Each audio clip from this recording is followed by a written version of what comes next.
I said, well, good afternoon, everybody, and welcome to the Dulles Area Transportation Association's sixth annual legislative roundtable. My first. I'm Ray Billings, and I'm the president and CEO of Data. First, I'd like to thank the panelists and our moderator for taking time out of their busy schedules to participate in this afternoon's discussion. I'd also like to thank the presenting sponsor of this event, Transurban, who not only is a staunch supporter of data, but also a transportation force, dare I say, for the common good here in Northern Virginia. With us this afternoon representing Transurban is their VP of Governance and Corporate Affairs, Elizabeth Kersey. She has agreed to say a few words prior to our panel discussion. Elizabeth?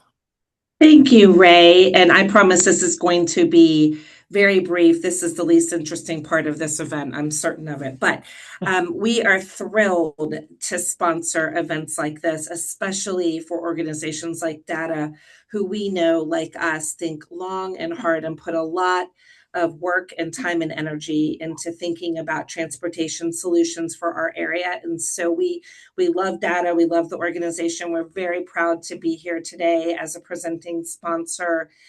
You all may be aware that we just opened a new 2.5 mile extension on 495 North. And we're very happy about that project for a lot of reasons, but one of them is bringing more travel choices to the McLean-Tysons area, and directly connecting the Dulles Toll Road with Transurban's 65 miles of express lanes. And I'm excited again to be here to hear from our leaders today and their vision for even more solutions for our transportation future. And with that, I will turn it back over to you, Ray. Thank you again for the opportunity. Thank you, Elizabeth. And now I'd like to introduce our panelists and moderator. First, we have newly elected U.S. Representative James Walkinshaw from Virginia's 11th District. He's actually not in attendance right this second. He will be here around 5 o'clock to join the discussion. We also have Prince William County Board of Supervisors Chair at Large, Deshundra Jefferson, and Vice Chair of Loudoun County Board of Supervisors, Michael R. Turner, as well as Fairfax County Hunter Mill District Supervisor, Walter Alcorn. Our moderator today, Adam Tuss. Welcome to you, Adam. And as of this moment, it's all you. I think I've done all six of these, Ray. So welcome to you, to the data conference here, the Legislative Roundtable. Hey, listen, I have really enjoyed my time helping out Data with stories, working with Luke and everyone behind the scenes, getting to do these events, and they've been really kind of eye-opening, I think, for a lot of us. So I'm going to encourage this. There's plenty of time here. I'm going to encourage everyone to speak your mind. I encourage you to make news, because this is recorded and I can sometimes go back and clip pieces and use them for news segments on Channel 4. You make my life a lot easier. If you want to be controversial, go for it. I will use that and and use it in a news piece. And anyone who is part of the discussion here or listening, I think we do have a little raise hand function down there. There's also a chat function, so don't be afraid to ask a question in the chat. I will monitor that as we go through this, and we'll just kind of keep this fluid and keep this moving. As for transportation, I can tell you that it is 100% job security for me. There is something to talk about all the time, especially in Northern Virginia. I live in Falls Church, so I know a lot about the kind of the ins and outs of what's going on. Most recently, I was just at a groundbreaking for a big mixed-use development that they are building over at the West Falls Church Station, and there's really a lot of stuff that's going on all throughout Northern Virginia. So exciting times. With that, I am going to open it up for just an introductory remark here from everyone. I believe the congressman is going to join us a little bit later. Supervisor Alcorn, are you on? I don't know if I can see you on here. Are you on? Don't know if he is on. Vice Chair Turner, I do see you. Why don't we start with you, and you can just give us kind of your opening up. There's Supervisor Alcorn. We'll come back to you in a second. Vice Chair Turner, why don't you just give us an opening remark about kind of where things stand right now from your perspective in terms of transportation and transit needs in Northern Virginia and where we go from here. Well, thanks, Adam. I appreciate it. The big news is we had two big transportation issues that the board unanimously supported both of those on Tuesday night. We can talk a little bit more about it, but I believe, on Tuesday night became the first DMV jurisdiction to formally approve participation in the DMV Moves project. We're very excited to do that. We want to work out the financial details, and we can talk some more about that, but we did that. And then while I know it's probably not roads related, we've been working on it for 3 years, and we finally passed it unanimously on Tuesday. A recommendation for revised departure procedures off runway 30 at Dulles Airport. And the three recommendations, we can get into the details later on down the road, but the FAA requires a community consensus process. That's taken us 3 years, and we have full consensus from the community and from the Board of Supervisors unanimously to support the three recommendations we're making. So we're really hoping that the FAA will be positively, and MWA will be positively disposed to modifying slightly those departure procedures off runway 30. And that's the hot news from Loudoun County. Ooh, I like that. There's a bunch to touch on there, and yeah, we'll definitely get into that, Vice Chair Turner, in just a little bit. All right, Supervisor Alcorn, good to see you. I've been seeing you a lot recently at different events. I saw you at Patsy's back table for the Fairfax Alliance for Better Bicycling the other day. What's going on in Fairfax County? What should people know? Thank you, Adam. Appreciate and apologies for being a few minutes late. A lot of stuff going on as always, but and thank you, Adam, for moderating this. Yeah, in Fairfax County, we do have a number of transportation items that we're working on. One of the things I've been involved with quite a bit is transit funding. There was the regional DMV moves process, and well, we just heard about that a little bit in terms of what Loudoun's doing. I also served on the Virginia extension of that, the SJ28 subcommittee, which looked specifically at what Virginia's transit needs are and how we might fund them. So that's something. We're looking basically at $400 million annually that we need to find for transit going into the future. That's something that's going to be a big area of discussion, I think, for the region, but also in Richmond, starting in this new session of the General Assembly, which is just coming up. Aside from that, we have a number of other things we're doing at the very local level, a lot of active transportation projects that we're working on. We have a new active transportation plan that we're looking to get finalized next year that countywide combines our trails plan and our bike plan and identifies those areas where we still have gaps in our active transportation network. And the last thing I'll mention, and this is a fun one, is the Southside Express lane project, which of course was not included in the project list by the Transportation Planning Board, which I am chairing for all of 3 months this year after Congressman Walkinshaw got his promotion to Congress.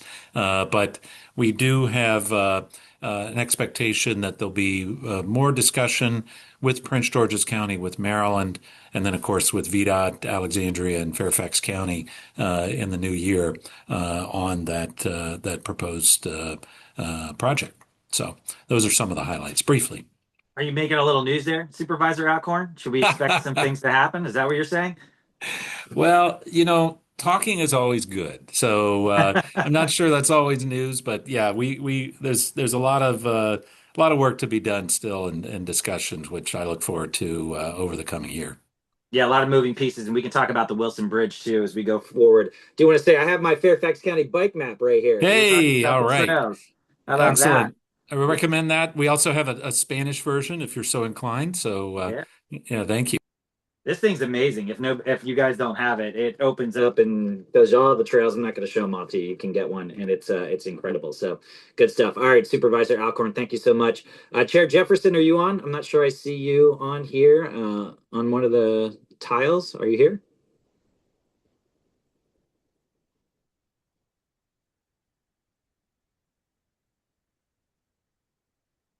Ray, do we know if Chair Jefferson is here? Yeah, Adam. No, Chair Jefferson is not quite here yet. Okay, And no worries. We can continue, talking with Vice Chair Turner and Supervisor Alcorn. All right, let's go back to you, Vice Chair Turner, since you are up and ready. We were talking, okay, so obviously, like one of the biggest things that is going to have to be figured out with the DMV moves, you and Supervisor Alcorn both talked about it, is how this gets funded, what this looks like. I've asked the Metro general manager time and time again, does the region need some sort of sales tax, a gas tax? What is it that is going to be the funding mechanism that goes toward Metro? What would you say it is? Um, I don't know what it is. What I do know is that one of the key outcomes of this upcoming legislative session will be to empower the local jurisdictions to participate in DMV moves and find a funding source. That probably means taxing authority, I suspect. What final form that's going to take is still kind of up in the air, but we do need the authority to be able to tax, to be able to raise this money, and ensure each individual Virginia jurisdiction can participate fully. I will throw this in. I don't know if Chair Randall will spank me when I come back from this meeting, but um, uh, I think this probably echoes her statement. We simply cannot ever afford again to go through the 3 year ago rating process from downstate that grab money from the Northern Virginia jurisdictions um, with virtually no warning. We can't do that again. This cannot be viewed as the piggy bank for the rest of the Commonwealth of Virginia. The DMV moves, when you get into the details, it's elegant and it's forward looking and it's a huge move forward for the DMV area. It standardizes signage, it standardizes route structures. And the good news is it basically fully funds transportation for the foreseeable future. 460 million with a 3% raise each year, I think, is a substantive funding mechanism, and I just really feel strongly that Richmond has to empower the local jurisdictions to make this a reality. In other words, you're saying that the money that's raised here has to stay here. Exactly right. Yeah. Exactly right. What has been the issue in the past? The obviously it's a Commonwealth, right? The money goes everywhere, but a lot of money is generated here. That's true, Walter. I'm going to throw that one over to you. You're probably more aware of it than I am. Yeah, we just in Fairfax County, we just in the past week got a report from the Weldon Cooper Institute that looked at how much money we get back in the different jurisdictions in Northern Virginia from the state from what we send down. And it was up and down just a little bit across Loudoun and Fairfax and Arlington, Alexandria. But it basically it's about 50 cents on the dollar. Is what we're looking at. So that's general fund monies. Much of that is actually schools related, both in terms of what the state spends, what they bring back, and of course. Fairfax is in the same boat as, or similar boat to Loudoun, in terms of the overwhelming majority of funds for schools come from local sources, not from the state. That's not true in all parts of the Commonwealth. So it's not just a transportation issue where, frankly, we don't get back everything that we put in at the state level. One of the things that we're probably going to be looking at in Virginia in terms of a revenue source for transit. There are a number of smaller ones that may work in combination, but frankly, one of the things we're looking at is a potential increase in the sales tax.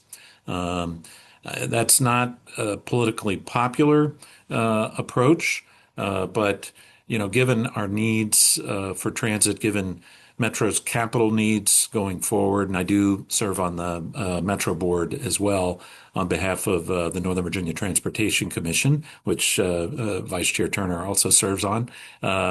But also given the other needs that we have in Northern Virginia, transit needs, our local bus systems, and we have the Virginia Railway Express as well.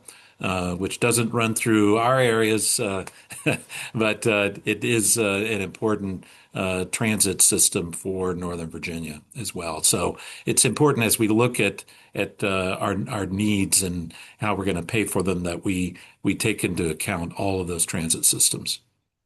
Supervisor Ackerman, well, you said sales tax there. Yep. I mean, obviously a lot of things to iron out there, but how does that work? Is that every time you buy something, then it go, a percentage is going toward Metro?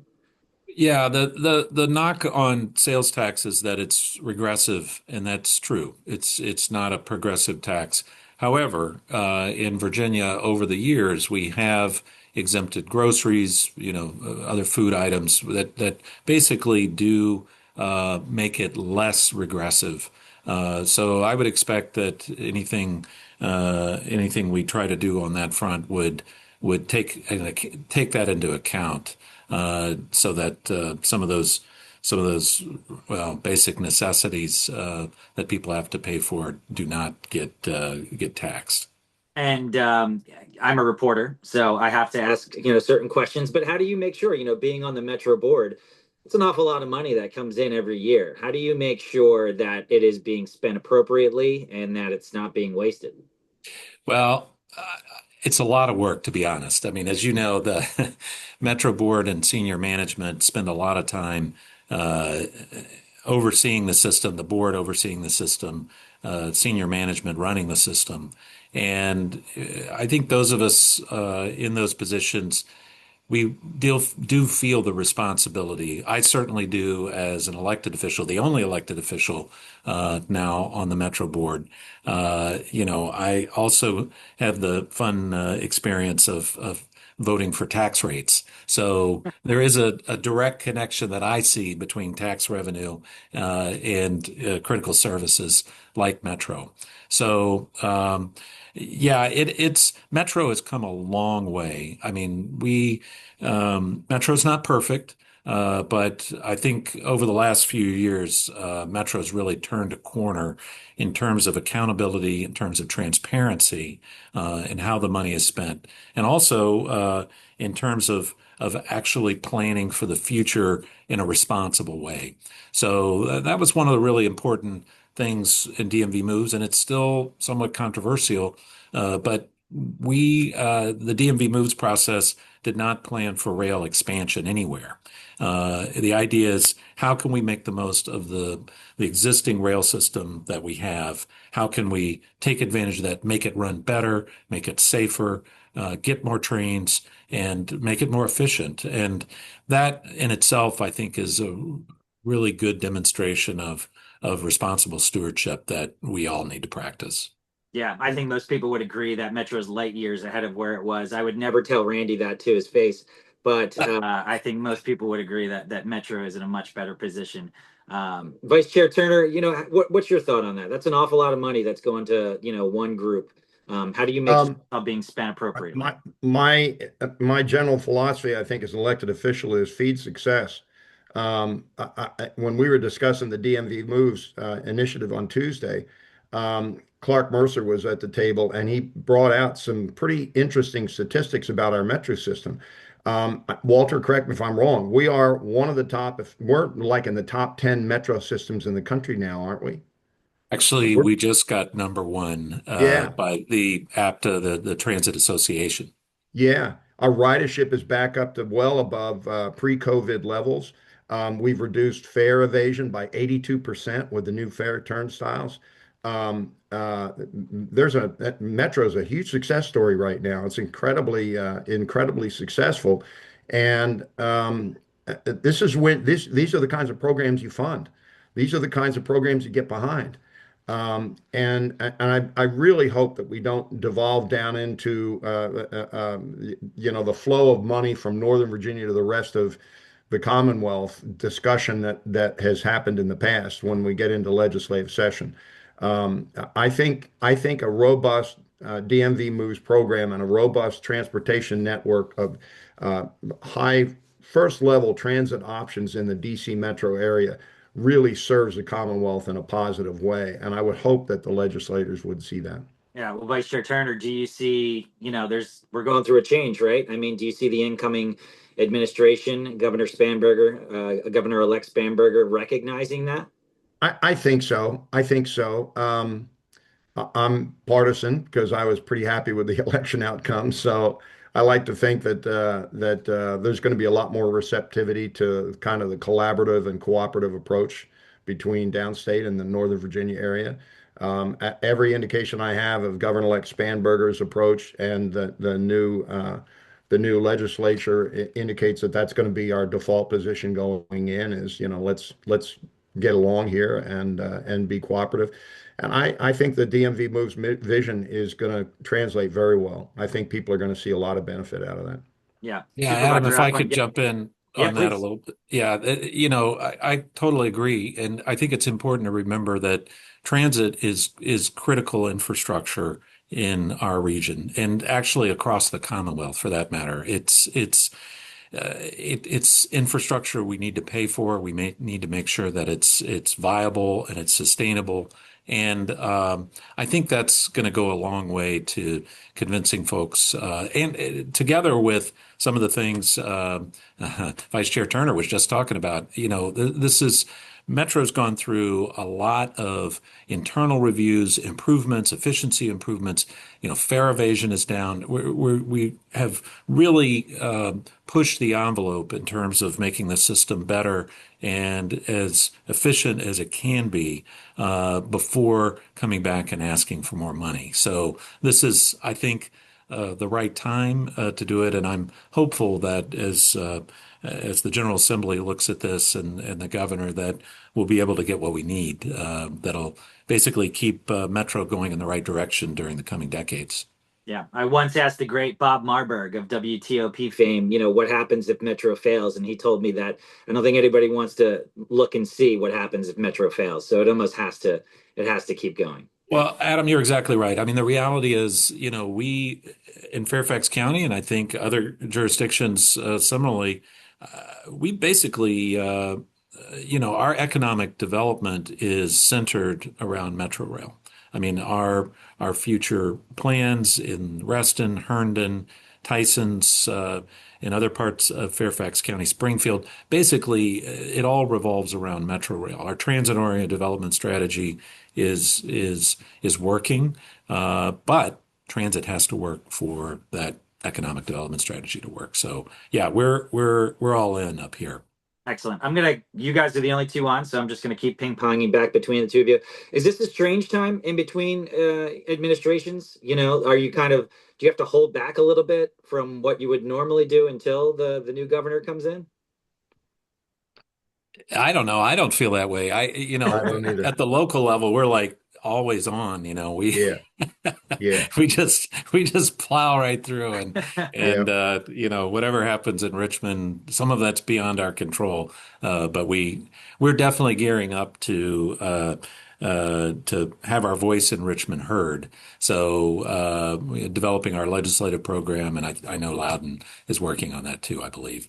Yeah, and I think, Adam, one of the things you're going to see probably in this legislative session, I suspect it will translate into all the transportation issues, but it's going to be a general theme because obviously out in Loudoun County, we have a lot of data center issues, a lot of land use issues, and power issues. Um, the general, and I sit on the Environment, Energy, and Land Use Committee for both the National Association of Counties and the Virginia Association of Counties. I'm the chair of both those committees.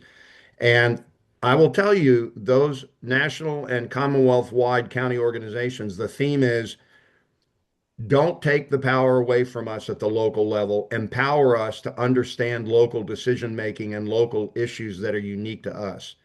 And that theme is really going to, I think, resonate across the board in this session. And I'm encouraged that Governor Spanberger and the new legislators are sensitive to that. Um, these are turbulent times, and there's a knee-jerk reaction a lot of times, I think, with state government to say, oh my God, we got to solve this problem. Let's take power away from the local jurisdiction because we know the answer. I can't think of a worse thing to do at this time with this turbulent environment to disempower local jurisdictions. And that's where we're going to have a pretty thoughtful conversation with legislators. And that's the emphasis of our legislative agenda. Don't try and solve the problems. Give us the power to solve the problems ourselves and pay attention to what's going on, and then let's work together in a partnership. And I think that theme is going to resonate across the board, but certainly in the Northern Virginia transportation issues. I see that Chair Jefferson has joined us. Good evening, Chair Jefferson. How are you? Good evening. I apologize for the delay, a few technical difficulties. I still don't know how to work Zoom, so don't worry about it. It's all good. Well, listen, we were just going around talking about a number of things, metro funding, DMV moves, all that stuff. I started out by just kind of having everyone tell us what they think is the big transportation priority in their area. Why don't you tell us a little bit about what's going on in Prince William County and what you guys are dealing with? So, as you know, we are not a metro jurisdiction, but we have VRE. So I had a great conversation with Randy Clark last night. I'm going to give him a plug for the Metro store. He has this wonderful Christmas theme Metro sweater that my colleague Supervisor Ingrid and I were asking about. And we had a great conversation about making an interconnected system. We have VRE. It's soon going to be bidirectional. We're going to be able to offer more service. But it would be great if we can have better links with other regional transportation nodes, including the MARC, including Metro. So that's an idea that I would like to explore more and have conversations with my colleagues about that. Excellent. We were talking a lot about how we fund Metro and what that looks like. Supervisor Alcorn went as far as to say that it probably will be a sales tax, at least in Fairfax County. I'm assuming you're on board with the DMV Moves project. How do you see that extra funding getting toward the Metro system and really the region's transit? Honestly, there needs to be a dedicated funding source from Richmond, and I'm a member of NVTA, Northern Virginia Transportation Authority, and that's something that we've said for a very long time. Northern Virginia, like it or not, we are the economic region. The economic driver for the Commonwealth of Virginia. And moving people, getting people to work, getting people to places of employment is hugely critical. And Metro is a big part of that. Excellent. All right, I'm going to throw this out to the three of you because we have a question from the chat. Doug, our old friend Doug Pickford, he says, does giving localities more power mean that eliminating the Dillon rule is going to be on the table? Forgive me, I do not know what the Dillon rule is. So anybody who wants to answer. Oh, I'll jump in on that one. Okay. The Dillon rule is an oldie but a baddie. It's basically the idea is that local governments may only do what the General Assembly in the state explicitly authorize local governments to do. So it means unlike Maryland, which is a home rule state, and in Maryland, localities may not do what the state says they may not do. We have the flip side of that. So the Dillon rule has been an impediment to local governments in Virginia for decades. It is unlikely to be withdrawn or repealed in one full swoop. So I wouldn't think that. I haven't heard that being on the table. We would love to see that. I think many of us in local government, maybe all of us, but hopefully over time we're going to be able to see different pieces of it chipped away, and certainly more authority at the local level, particularly as it relates to our taxation capabilities, is really critical. I won't. It's maybe a little different in Loudoun and Prince William, but we struggle in Fairfax County with being as reliant on the real estate tax in particular as we are, and having more flexibility for tax reform would be a huge benefit to us at the local level. Well, I'm actually going to chime in, and I agree with everything you said. And let me add on. When you think of Dillon Rule State, the easiest way to remember it really is Mother May I. We are a Mother May I state. Mother May I have the enabling authority to add, as Supervisor Alcorn said, additional taxing capabilities. Mother May I use this for us, data center is a hot topic. So energy load, when we're looking at land use cases, local government is closest to the people. We touch people in such a personal and such an intimate level. The property taxes they pay, the dreaded car tax, that's all us. Because we have a closer tie to people, we hear from them. We live in the community. That direct link is so important. And impediments to allowing us to govern, to be as flexible and nimble as we can, that's a real problem, not just, in the big three counties, but across the Commonwealth. Vice Chair Turner, do you want to weigh in? Um, I don't. I agree with Walter. I don't see the Dillon rule going away anytime soon. That's a pretty biblical shift in thinking in the Commonwealth. But to my earlier point, it's a more innovative use of the Dillon rule. So if the state tells the local jurisdictions what they can and can't, what they can do, what we're asking them to do is widen the aperture. We're approaching some really unusual historic challenges. DMV moves is a huge opportunity here. Data center growth and power consumption in the Commonwealth is a huge issue that's going to be an issue for a long time. And it's radically different from jurisdiction to jurisdiction. So in the past, I think that the Richmond has been stingy with what it empowers local jurisdictions to do under the Dillon rule. And all I'm suggesting is let's widen the aperture a bit, be a bit more empowering and a bit more innovative in what we do, what we allow the local jurisdictions to do, and let's work together to figure out how that can be done better. Let's have a dialogue with local jurisdictions, say, what power do you need? Good stuff. I heard data centers from two of you, and I was driving in Ashburn today, and I got to say, Vice Chair Turner, it is incredible. If no one has been there in a long time, and you drive out that way and just see what it looks like, I mean, they're going up everywhere. How is that changing, I guess, the tax structure of the county? How is that changing transportation? Because in addition to all of the new data centers that were going up, which I don't believe require a lot of people to actually operate, but a lot of the roads around them are changing as well. Like the county is exploding in that way. You got a week? I can fill you in on what's going on out here in Loudoun County with data centers. I literally just an hour ago got off the phone with a 100-person seminar in Alberta, Canada, that wanted to talk about data centers and energy and what's going on. Um, and all I can tell you is I refer to, I've been on the road and the speaking circuit for 2 years over the paper I wrote 2 years ago about data centers and energy in Loudoun County. And I can tell you my theme is we're a mature data center market, the most mature data center market on planet Earth in eastern Loudoun County. We got 47 million square feet of data centers, 200 data centers. There's another 60 million square feet in the pipeline. I don't think 95% of that's going to get built. Our energy grid is constrained. There's not enough power for all our data centers right now. And I don't personally, this is my opinion, believe that's going to change anytime soon. The challenges we're facing out here in Loudoun County are unique in the world. We have more data centers than the next 5 US data center markets combined. And we're encountering things that no one has ever encountered before with the AI boom and the exponential demand for power. So we are, and that's where my underlying theme of empower the local jurisdictions to understand what's going on and make decisions about what's going on.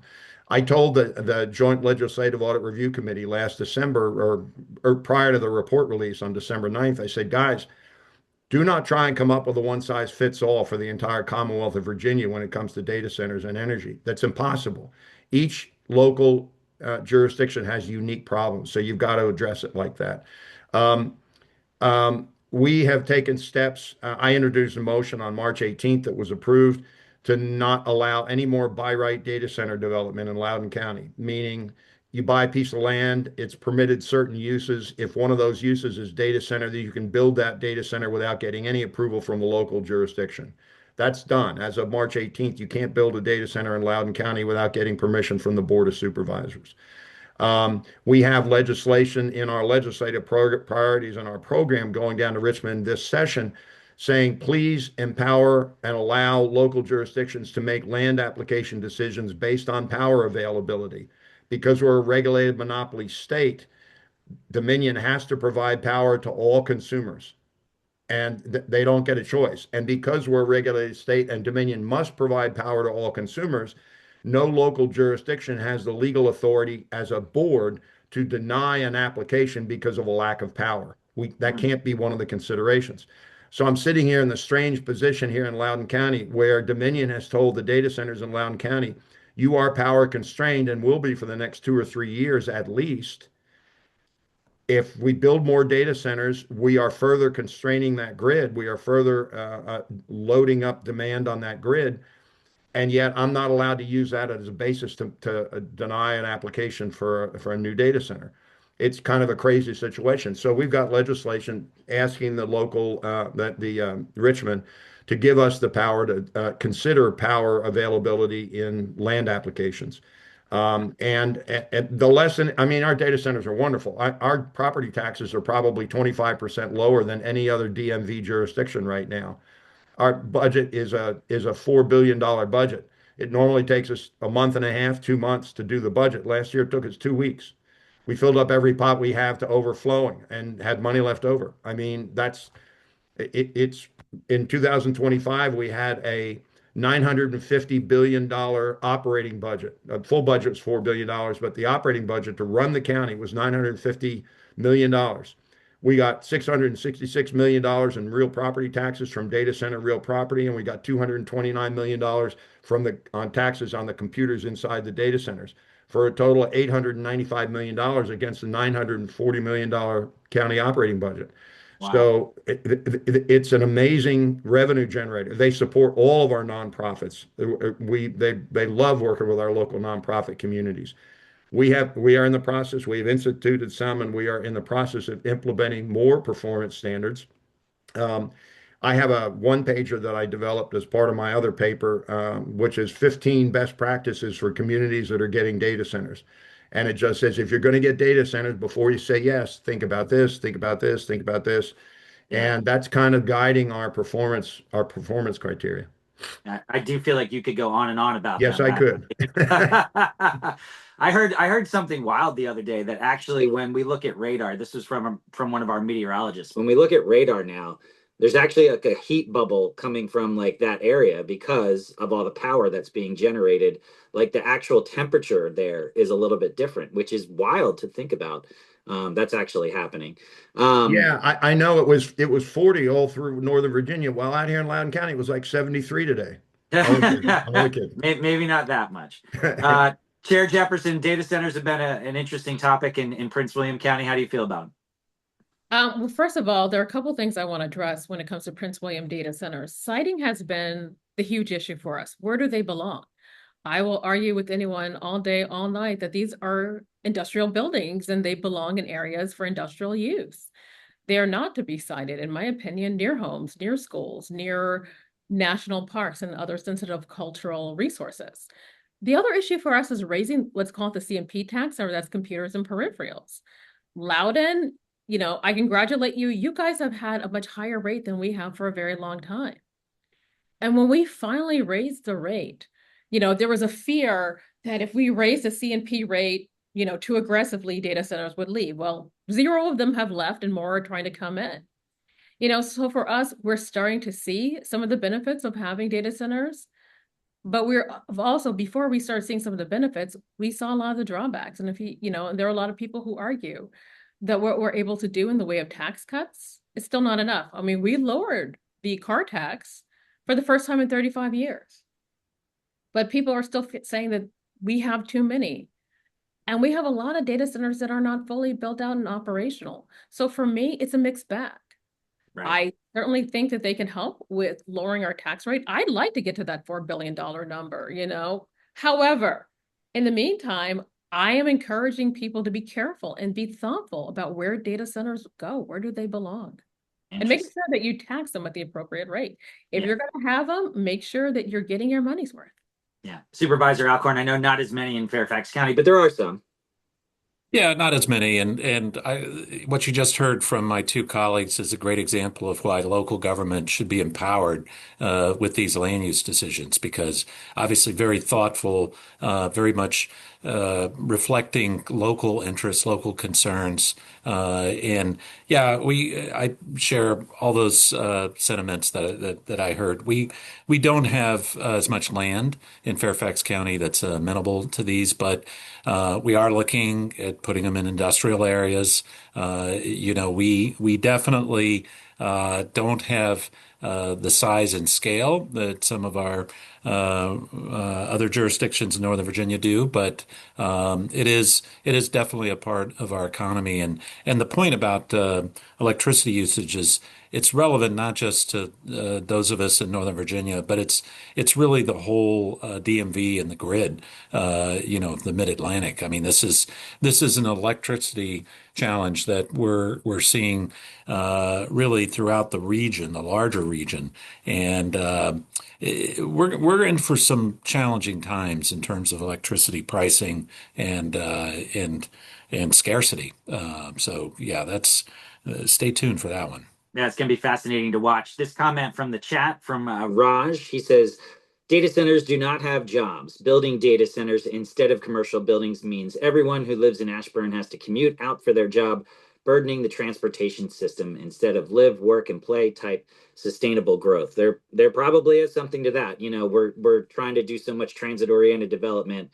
And if you use all the land for things like data centers, well, then, you're not really being transit oriented in the truest sense of the word in living, working, and playing. I promise this is not the data center show to everybody who's watching. I just find it particularly fascinating. And it is. I mean, like something like 70 to 80% of the world's internet traffic comes through Northern Virginia. So it's really fascinating. Okay. The other day, 2 days ago, I was working on a story and it was going very well. And then President Trump said that Dulles International Airport is terrible and it needs a makeover. And my story got changed and I got sent out to Dulles Airport and I had to talk to people about the president's comments. So since this straddles the line between Loudoun and Fairfax County, Vice Chair Turner, let me ask you, what do you think about the airport? Does it need upgrades? Do you love the people movers? Tell me what you think. Um, I'm agnostic about the people movers. They work at Dulles. I don't have any problem using the people movers. I never have. I know they've had a couple of incidents recently. I think those are the first two incidents I've ever heard the people movers had. Maybe they just didn't make the news before. I think Dulles functions just fine. I think United's building a new terminal that I think is going to be robust and very exciting. It's one of the busiest airports on the eastern seacoast, and I think it functions just fine and serves the DMV area just fine. I'll be honest with you. Hell, let's get controversial. This is about getting Jeffrey Epstein off the headlines. That's what it's about. Yeah. Period. Well, I'm not going to touch that one. Supervisor Yeah, I Alcorn. figured you wouldn't. I figured you wouldn't, and I threw it out there, but there you have it. Supervisor Alcorn, I will say that there was some legislation that was introduced in Congress to put President Trump's name on the building, so maybe there's something to that. But yeah, that's been another one that's floated around out there for a while. Not a pretty one, but yeah. I mean, the point is that Dulles Airport is. Vice Chair Turner's right. I mean, the airport is working well. It also has a long-term development plan that it is moving forward with. And so I think, yeah, sure, the airport could be better in different spots. I'm agnostic as well on the mobile lounges, but let's face it, Dulles Airport is positioned better than really any other airport on the East Coast for growth. And so, Here, here. Yep. and let's keep that in mind. So, yeah, it's going to be going through some growth pains. It's going to, it's not perfect, but boy, I am so happy we have it here and really look forward to its continued growth over the coming decades. Yeah, Chair Jefferson, I mean, it's probably the easiest airport for a lot of people in Prince William County to use until Manassas Regional Airport becomes, starts getting commercial flights. That's going to happen at some point, right? I really love you for bringing that up. Yes, we are going to have commercial flights out of Manassas Airport. That's actually the city of Manassas, but it would bring more transportation options to the region. For me, I actually fly out of National unless I'm going abroad. In Prince William County, depending on where you're at, you're either closer to National or closer to Dulles, but I like having both airports so close by. And this region, talking about Manassas Airport, I was meeting with the person or the company that was looking to do commercial flights. And they mentioned we're actually underserved. Market this large, we're actually underserved. So I appreciate having different options. Excellent. let's talk about I-95 a little bit, Chair Jefferson, because it just continues to be a behemoth. It is the main street of the East Coast, right? And it's got to move a lot of traffic. What is the key to get that unlocked? What do you see as something that really needs to change with 95? Honestly, is what I was mentioning earlier when I first joined the call, having better interconnection between our public transit options. Now, I used to work in DC. I prefer taking public transportation, but that's because I've also lived in a city before here. I lived in New York City for many years. That's where I went to school, and I'm used to taking public transportation. We've got to find ways to get people out of their cars. And it's harder the further out you get from DC. It's harder to get people out of their cars. People like having the flexibility. So from my vantage point, I'd like to build up the VRE. I'd like to have better interconnections with Metro, with VRE, with other regional transportation partners so that we can get people off of 95. And, I've had to take the Lexus lanes from time to time. They're expensive. People, the further people are coming out here and they're even going further south. It's because it's where they can afford to live. But Yeah. when you start factoring in those long commutes, what kind of quality of life do people really have? Yeah, affordability definitely a big issue. I see that Congressman Walkinshaw has joined us. I think he only joined us now because he decided to get around the controversial topics that we were just talking about. But we are going to welcome him here and remind him to go off of mute, which he's done. Very good job, sir. Congressman, we've just been going around talking about, what everybody sees as the main kind of transportation issues that they're dealing with right now, getting great perspective from Prince William, Loudoun, Fairfax counties. From a congressional perspective, what are you seeing? Yeah, thanks, Adam, and thank you all for having me. Really excited to be with you all. And first, I just want to say thank you to the Dulles Area Transportation Association for your many years of incredible work. And I know all of us here share the value that transportation is really a basic civil right and critical for folks. Before I was elected to Congress, I chaired the TPB. I see Supervisor Alcorn, who took over for me there. I also chaired the Access for All committee, and I was reminded of a conversation I had with a young woman who, in our community, living with multiple disabilities, mobility challenges, and she described for me the difference it made in her life when 20 linear feet of sidewalk were constructed in front of her home in her neighborhood that allowed her to get to a metro bus stop. And it opened up quite literally an entire new world of opportunity for her. So I know that's exactly those are the kind of opportunities that you all make happen for so many folks in the Dulles corridor. And obviously, the first mile, last mile connections are critical to the success of the Silver Line and the Dulles Corridor, and the work that all of you do to make that a reality is really important. And look, in a couple just kind of topics that I'll talk about that are on our plate in Congress that are maybe of interest.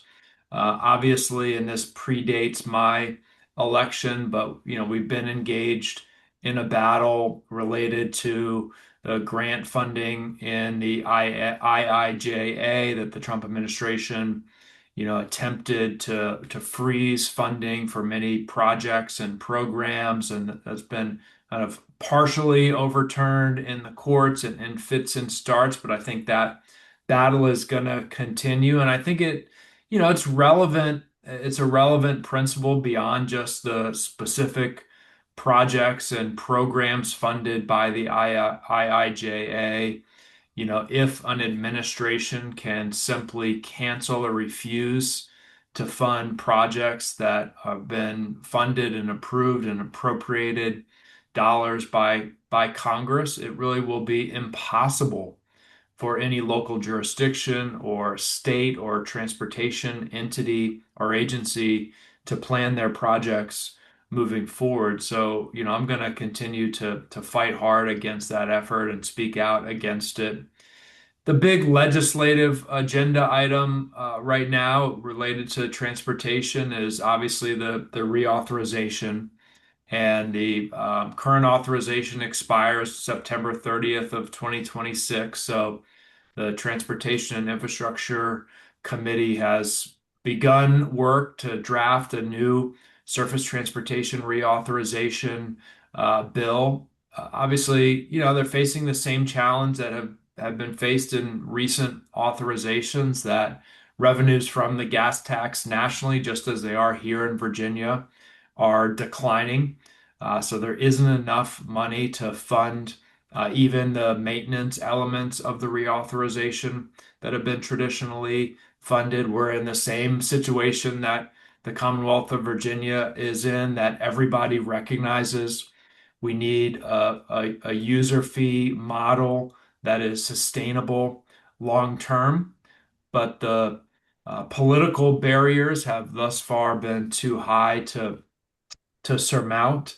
So I would say there is, probably a less than 50% chance that that reauthorization passes. I think it's more likely that we'll see perhaps temporary extensions of the existing authorizations. And I'll just note, even though the IIJA was, a significant step forward, it's still, even with that level of funding, we would have, by many experts' analysis, a $1.2 trillion transportation infrastructure investment shortfall in this country. We just have a huge gap between where we are and where we need to be in terms of transportation funding across this country, even with the investments that were made in the previous administration, if they're able to move forward with those. So we have huge challenges.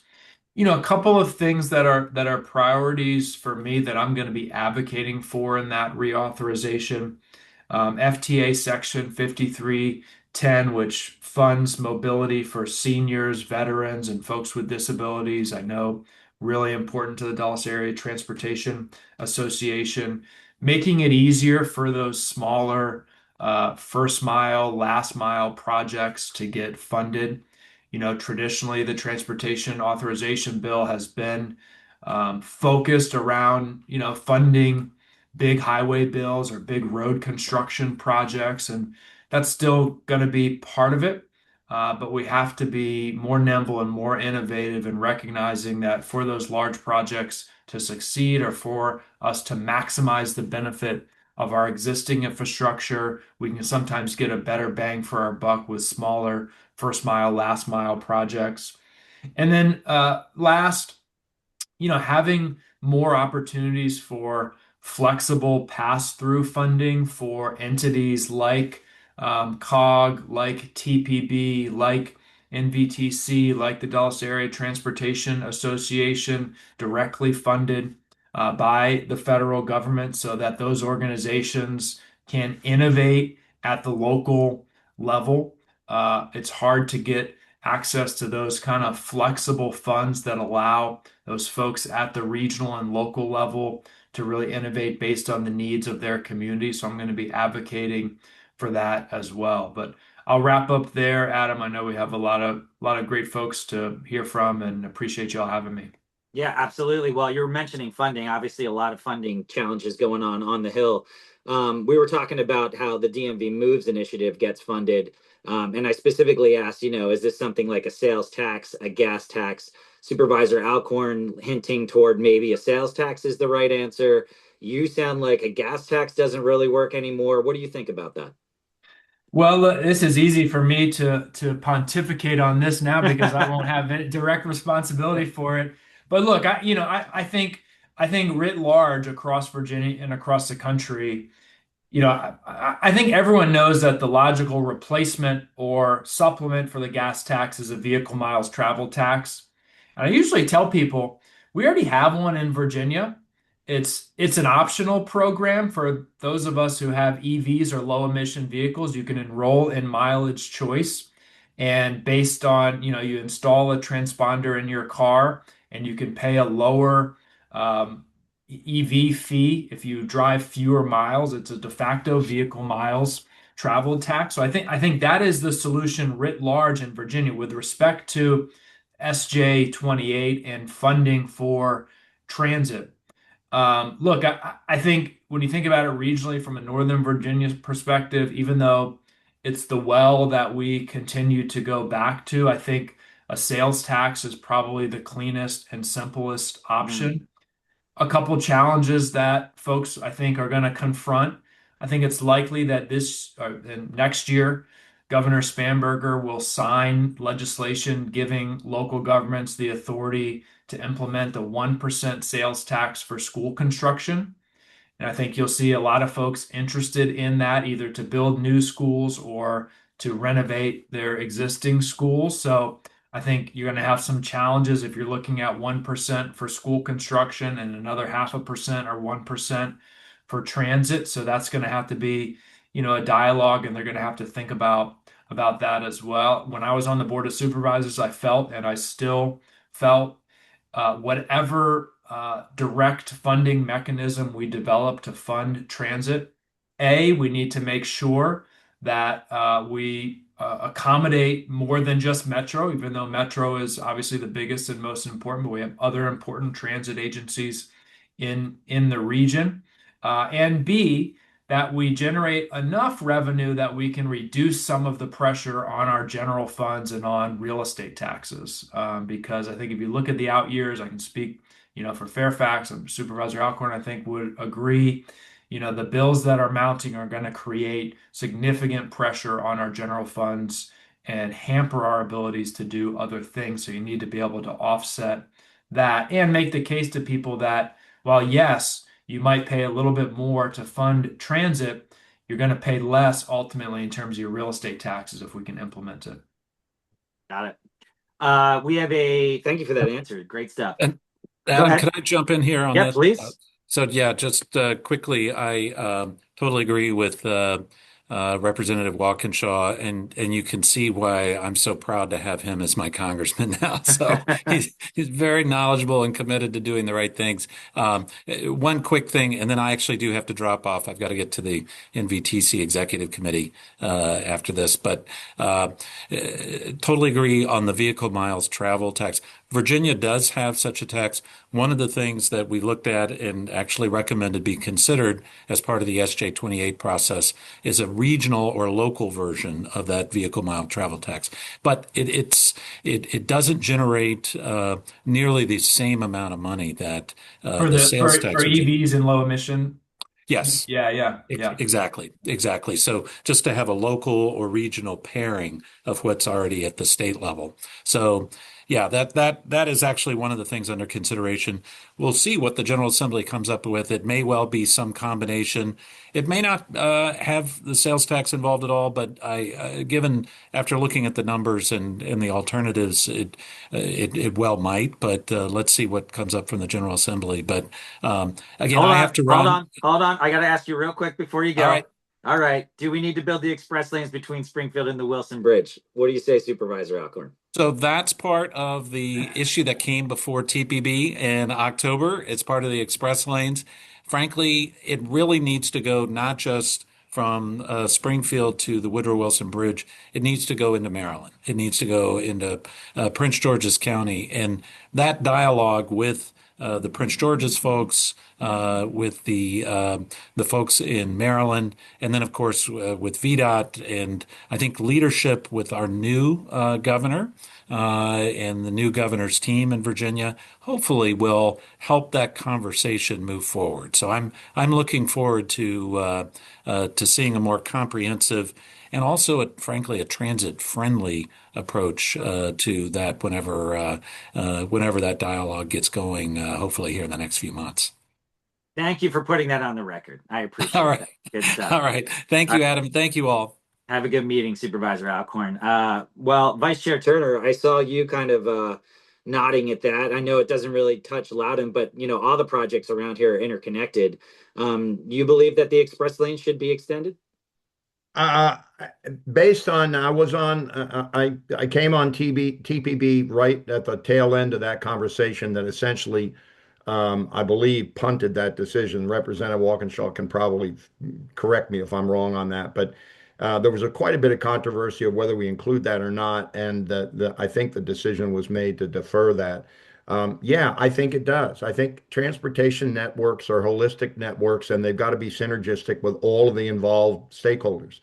And to arbitrarily end an improvement of a road partway through a network makes no sense to me. So I'm one step shot beyond being a layman on this issue because it's way out of Loudoun's jurisdiction. But based on the discussions that I heard, I thought that I want to say it was VDOT made some a fairly good case for extending it into Maryland. But Yeah, one of the things Chair Randall, she's been on this legislative session before. She talks about how difficult it can be to work with Maryland. And I'm not trying to point fingers at Maryland, but you guys have obviously talked about another bridge for years. Talk about some of the challenges, specifically if you have, two opposing parties who are running the states. That's got to be difficult. Yeah, it is. And yeah, you're right. The Route 28 extension bridge across the Potomac has been on the docket for years and years and years, long before I got elected. Um, every time I raise that issue, somebody in Loudoun County just rolls their eye and goes, "Yeah, that's never going to happen." And I have the impression it has to do with the land at the Maryland terminus of what would be the bridge, and that the Maryland is fairly intransigent about how to do that. I honestly, Chair Randall has a much better feel, I think, for the working relationship with Maryland. I have had numerous conversations with county supervisors and chairs and county chairs in Montgomery County and Frederick County and those kinds of areas around data centers. And they've been very good conversations. So I have very little information to be able to talk about that.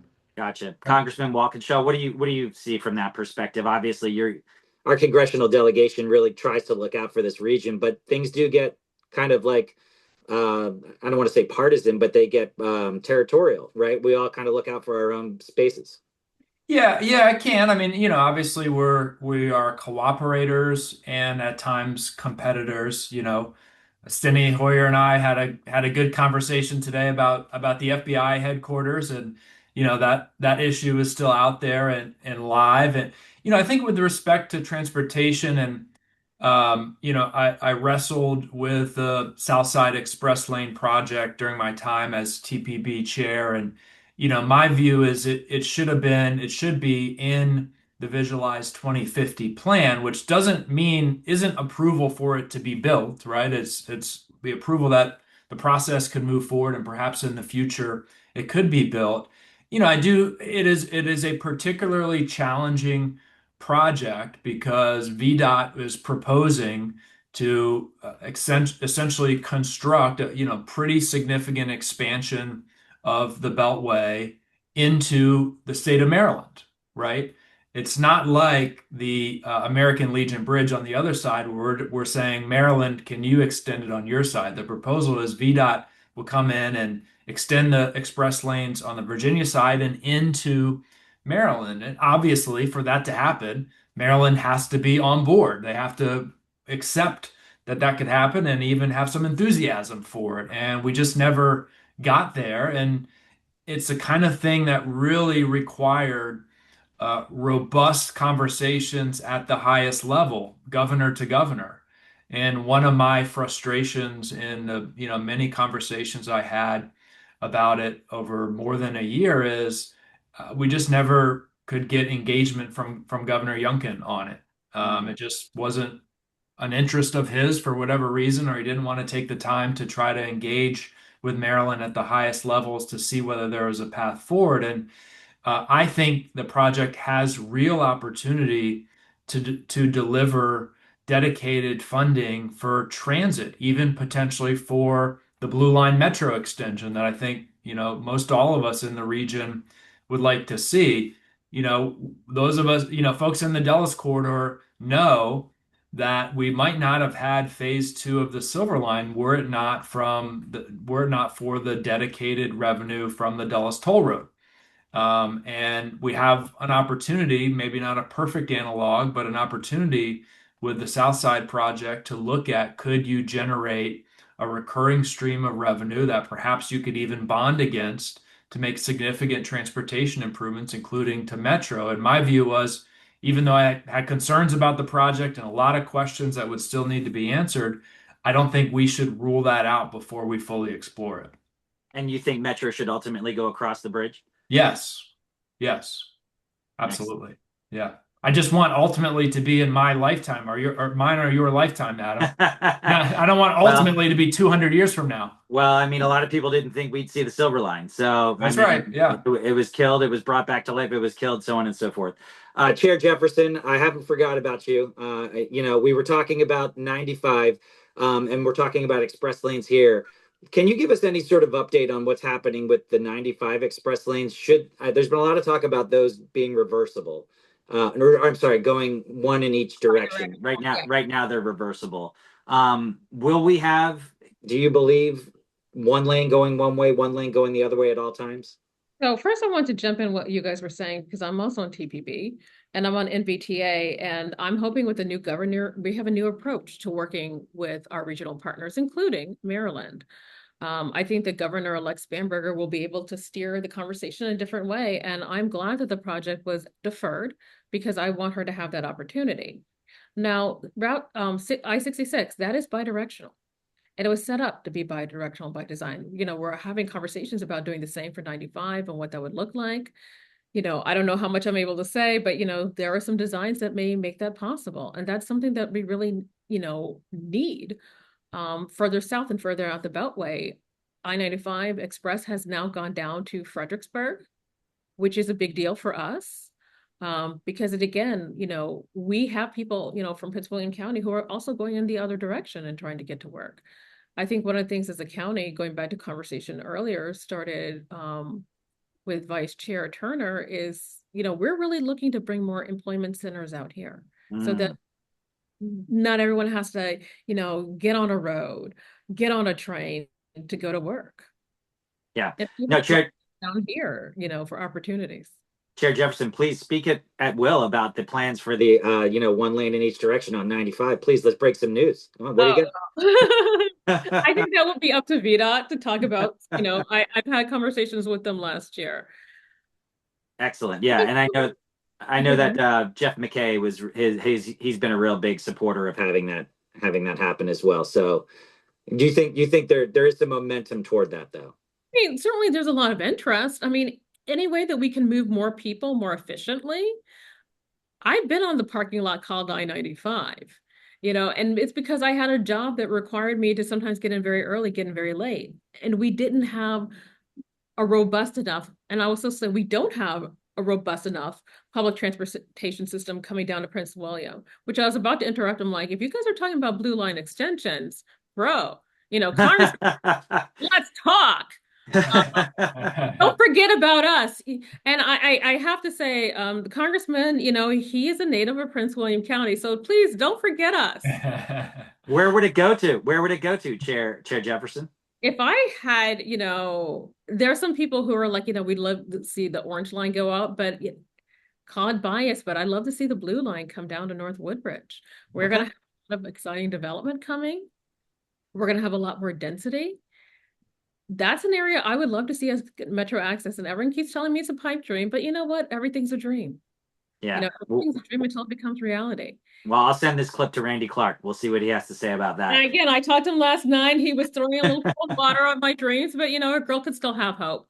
For sure. I've got a question from the chat coming up in just a second, but since we're talking about Metro, Congressman, I do want to ask you while we have you, your, dare I say, mentor, Congressman Conley, I mean, he was the biggest supporter of the Silver Line. What do you think he would say, and what do you think will be the vision of the Silver Line as we go forward? It's amazing when you drive out the toll road and you see all the development that's already started.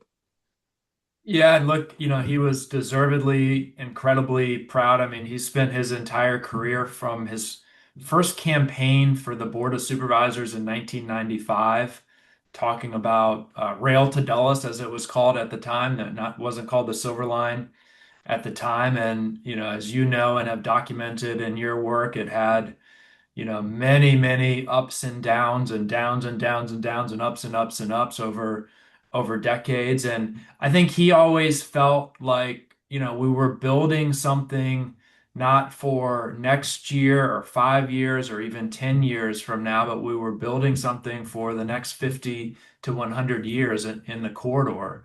And I think, we're seeing that vision slowly come together.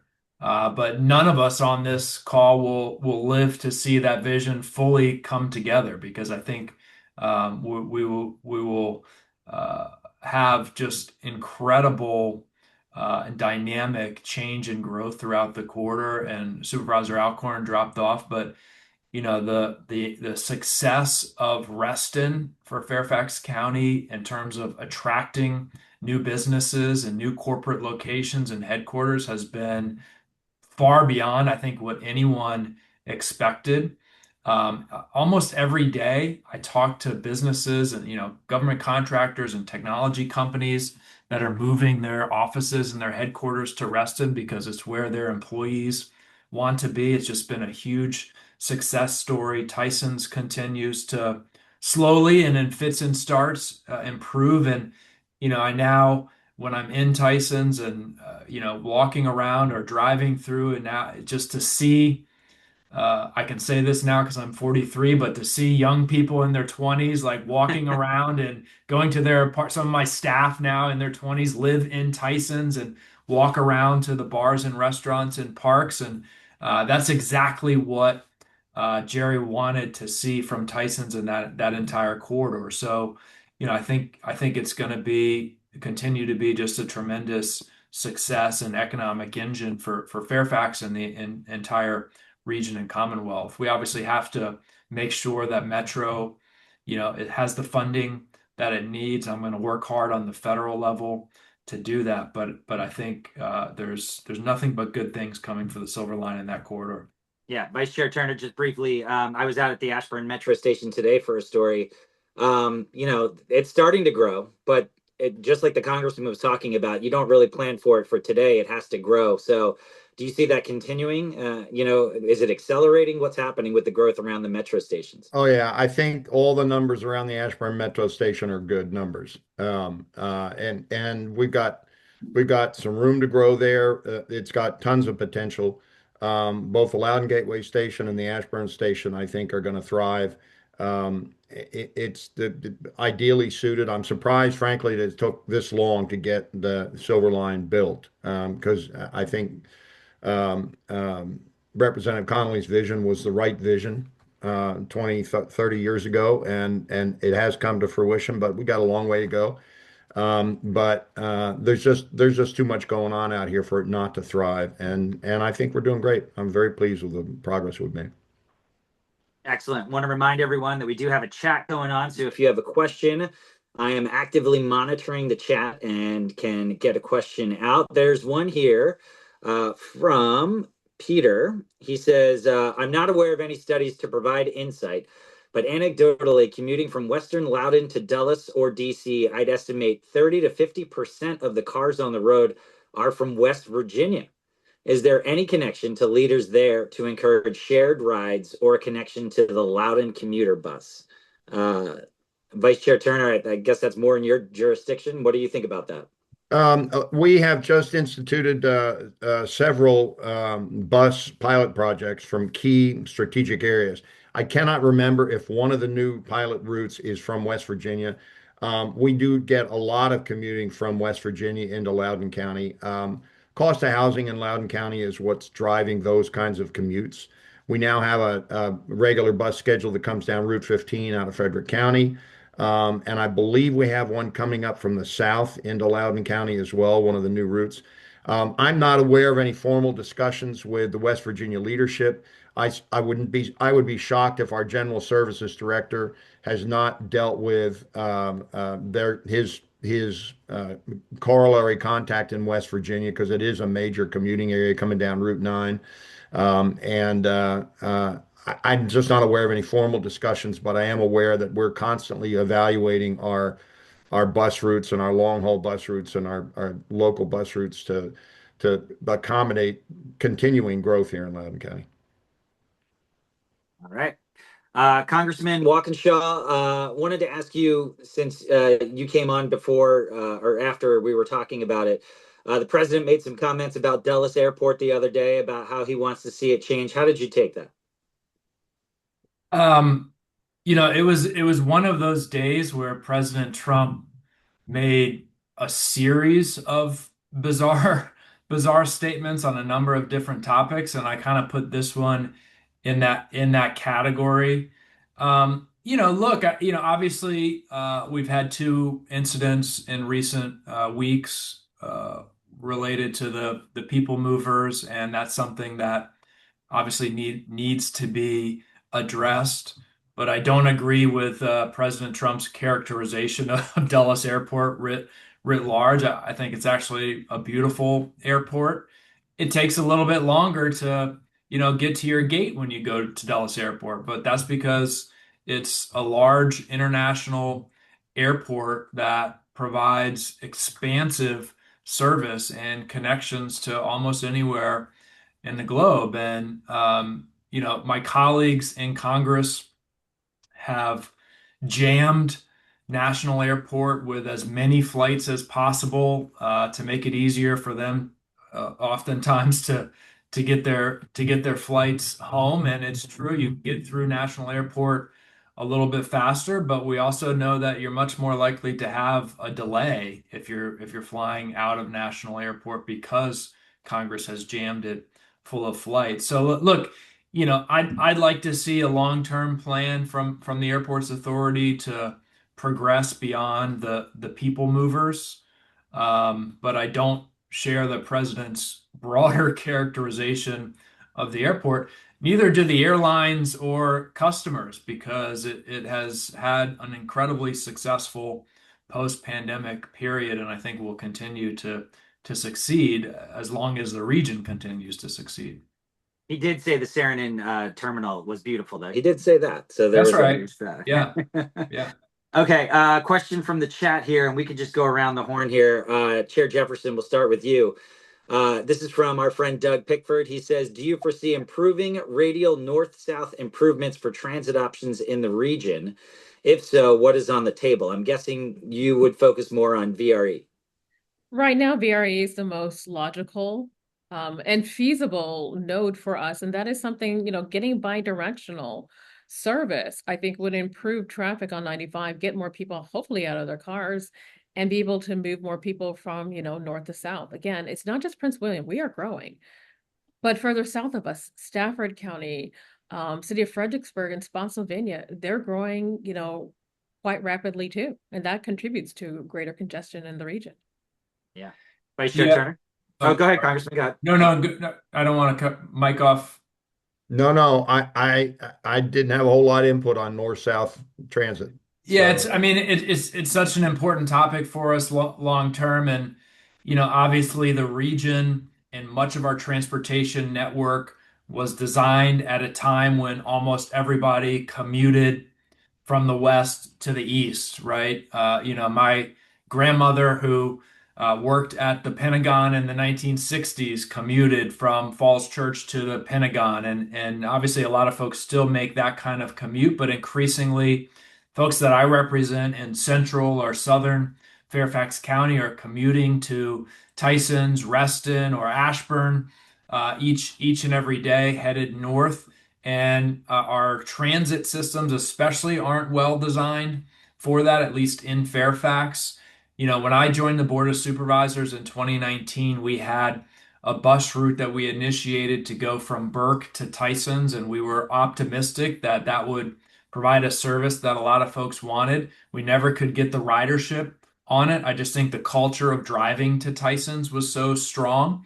I do think that the opening of the express lanes north of Tysons and the added bus service that is available along with that could help us to open up and get more people on buses and transit throughout that corridor. But more broadly, as Chair Jefferson said, and I was VRE board chair a couple years ago, and we have just really exciting transformational plans to expand VRE service hours with more trains and shorter headways that I think will really be a huge difference alongside of transforming rail in Virginia and the Long Bridge project. I think 5 to 10 years from now, you could have double the ridership on VRE that we have today. Folks headed both from the west and the Manassas line and from the south and the Fredericksburg line through Prince William. Yeah, and there's also talk about VRE going into Maryland and vice versa, right? I mean, MARC trains coming into Virginia, all of that. Yeah, that's right. And, you know, we looked at that a lot on VRE, and, you know, I think we maintain an openness to that. What our research of our, you know, kind of our customers and riders and potential riders in Virginia, there wasn't a lot of appetite for Virginians to go to Maryland. I don't mean that as a slight to Maryland, but just if you look at the job centers, um, there are not a huge number of people commuting from Virginia into Maryland along the MARC line. There was more demand for the other direction, and obviously we're open to that. But I think the question for us at VRE has always been, you know, can you justify the infrastructure costs to accommodate that based on the potential ridership? And right now, we see the potential ridership growth, to Chair Jefferson's point, in Virginia, you know, points south and west of the Beltway. Yeah, the ridership would definitely have to be there. All right, we only have about 10 minutes or so left, probably less than that. So I want to do a little lightning round with all of you guys. I'm just going to throw out a word, and you tell me what you think needs to improve or whether you think it's great. Chair Jefferson, we'll start with you. Buses. Improve. Congressman? Well, I don't want to cheat here. I was going to say great, but can improve, but I'll say improve. Vice Chair Turner? We're doing a lot of work with our buses in Loudoun County, and I think we've made some real neat strides forward. We've also started an interesting microtransit project in Leesburg, which is basically a county-run Uber service. So you just call the number and pick up the microtransit, and that's working very well so far. Very high demand. Very cool. All right, Chair Jefferson, e-bikes and e-scooters. That's hard to say in one word. No, you don't have to say in one word. You can use more. I'm using the short words. You guys.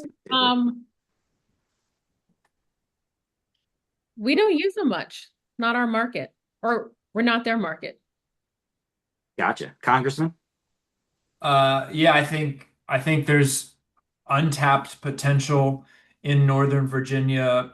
You know, I've represented George Mason University for 6 years now, and we have a great program in the county where e-bike and scooter micromobility providers can get a permit to operate in the county. They have to commit to, you know, making sure that they contain and clean up their scooters or e-bikes, but it works very well around George Mason and Tyson's and other parts of the county. So I think there's more opportunity to do that in Northern Virginia. Vice Chair Turner? Um, Great potential with regulation. I was sitting at a stoplight the other day, facing a major collector, 4 lanes, 2 lanes in each direction.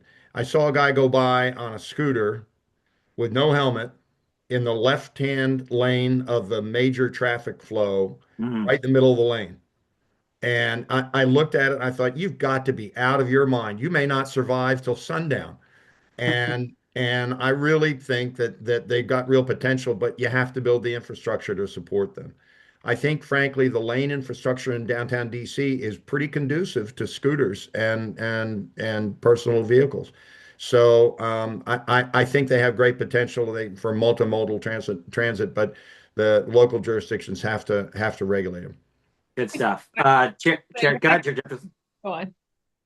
Go ahead. I was going to say, I think what you're saying, Mike, because like, you know, we're more of exurbs. We really don't have the density. And that's why I was saying that, you know, we're not their market. Yeah, that's fair. That's fair. Maybe not yet.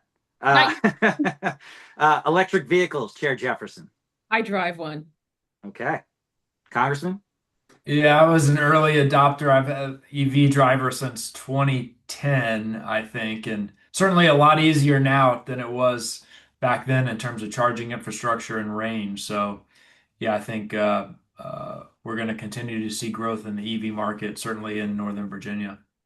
Chair Turner? Also, just less Oh, maintenance. You don't have to spend money on. I always tell my buddies, it's like if you don't care about the climate thing, no problem. But all of us can agree we don't want to spend money on oil changes, getting right. the brakes changed, all of that stuff you don't have to worry about anymore.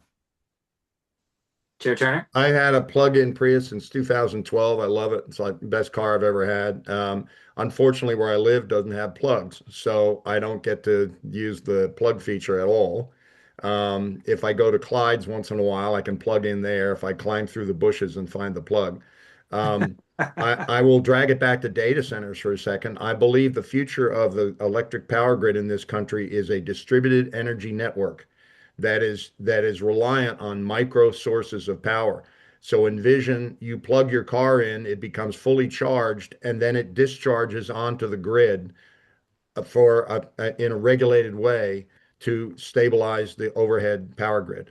I think electric vehicles right now are a drain on the grid, but I think if they're integrated into a fully distributed energy grid nationwide, there could be a ton of potential for how electric vehicles can be used.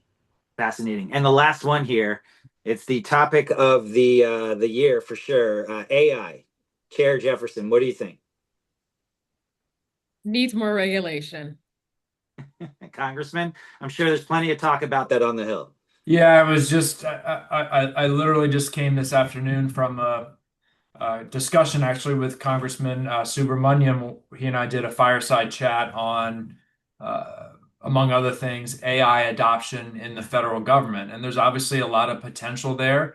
Right now, the federal government, just to give one example, CDC has a program called the National Syndromic Surveillance Program that captures and anonymizes data from emergency rooms across the country to predict outbreaks of infectious diseases. Wow.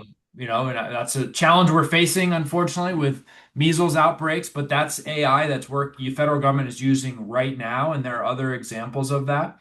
Obviously, we have to pair that innovation and adoption with safety and responsibility, especially in the federal government, because the American people are entrusting us with their data, with their information, with their health and safety and well-being.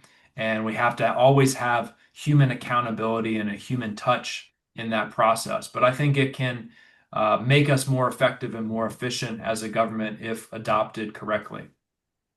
Chair Turner? Um, from a philosophical answer, I think it has enormous potential that has real philosophical and ethical implications that are being outstripped by the advantages of AI. People are very focused on the convenience of AI, and I don't think I don't think we have culturally shifted to some of the downsides of culturally and ethically of a rapid explosion of AI. From the Loudoun's perspective, the AI is driving the energy crunch in Loudoun County. A normal data rack inside a data cabinet uses 10 to 14 kilowatts when I first wrote my paper a year and a half ago. Now it's probably up to 50 to 60 kilowatts per rack, and I've heard data center experts talking about 1 megawatt data racks inside data cabinets in computers. It's easily going to be a tenfold increase in energy use by data centers that's being driven by AI. So it has enormous energy implications. Yeah, we'll see if it has an effect on autonomous vehicles as well, Waymos and all that kind of stuff. Yeah. So, hey, listen, I would love to keep going. We are out of time. It's 5:59.